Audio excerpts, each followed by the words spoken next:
శ్రీ గురుభ్యో నమః. శ్రీమతి రామానుజాయ నమః. శ్రీవాస్తు ప్రేక్షకులకి నమస్కారం.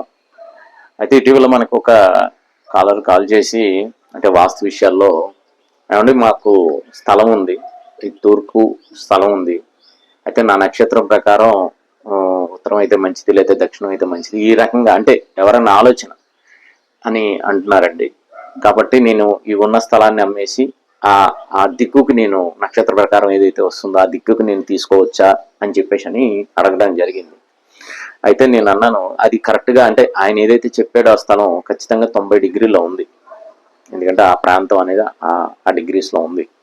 అయితే సాధ్యమైనంత వరకు అంటే శాస్త్రపరంగా వాస్తు శాస్త్రంలో ఎక్కడైనా కానీ మనకి ప్రథమంగా మనం నేర్చుకునేటప్పుడు మనకి ముందుగా చెప్పేది దిక్కులు చెప్పిన తర్వాత వర్గులని ఉంటాయి. అంటే అందులో మనకి అక్షరాలతోనే ఇచ్చారు. అవర్గు, కవర్గు, చవర్గు, టవర్గు ఇట్లాగా. అంటే ఏ పేరుతో మొదలవుతుందో అంటే మన యొక్క పేరు ఏ అక్షరంతో మొదలవుతుందో ఆ అక్షరంతోనే ఈ నిర్ణయం చేశారు దిక్కులు అనేవి.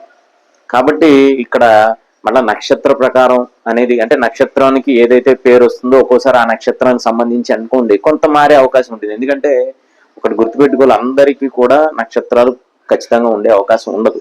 ఎందుకంటే ఒక్కొక్కళ్ళు పుట్టిన తేదీ అన్ని ఖచ్చితంగా మెయింటైన్ చేసే పరిస్థితి ఉంటుంది, కొంతమందికి ఉండదు.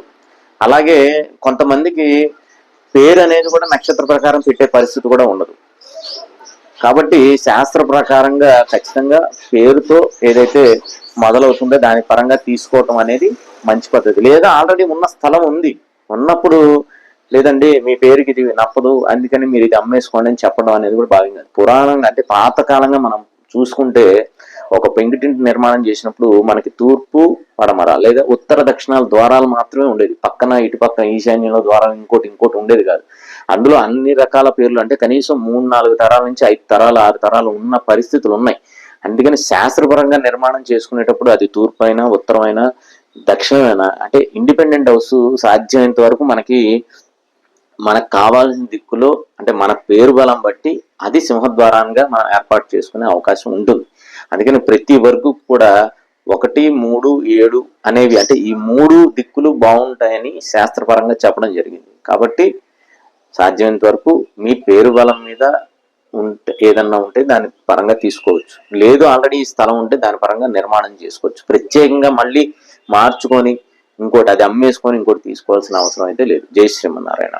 వాస్తు సంబంధించి మరిన్ని విశేషాలు తెలుసుకోవడానికి, మీ ఇంటి ప్లానింగ్ మరియు వాస్తు సమస్యలు తెలుసుకోవడానికి మా ఛానల్ సబ్స్క్రైబ్ చేయండి, లైక్ చేయండి, అలాగే షేర్ చేయండి.